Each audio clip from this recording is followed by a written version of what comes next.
Hello everyone, welcome back to my another new video guys. আশা কৰোঁ সকলোৱে ভালে আছে। নতুন বছৰ বুলি এইকেইদিন হয়তো সকলোৱে সেলিব্ৰেশ্যন কৰাত ব্যস্ত, খানা পিকনিক ঘূৰা ফুৰা কৰাত ব্যস্ত।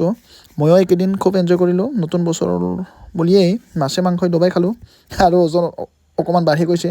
সেয়েহে আজি ফিল্ডত আহিছোঁ।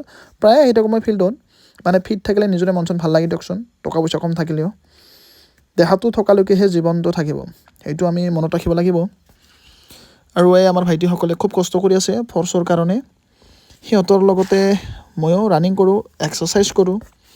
দিনটোৰ ভাগৰখিনি আঁতৰি যায় আৰু মনটো ৰিফ্ৰেছ হৈ যায়, পূৰা ফ্ৰেছ লাগি যায় আৰু শৰীৰটোৰ পৰা ভাগৰ লগা ভাৱটো নাইকিয়া হৈ যায়। আপোনালোকেও নিজৰ ব্যস্ত জীৱনৰ পৰা কিছু সময় উলিয়াই শৰীৰটোৰ যতন লওক, সুস্থ থাকক, বিভিন্ন খেলা ধূলা কৰক, এক্সাৰচাইজ কৰক, ৱৰ্কআউট কৰক, নিজৰ জীৱনটোৰ কৰিবলগীয়া কামখিনি ধুনীয়াকৈ কৰি আগবাঢ়ি যাওক।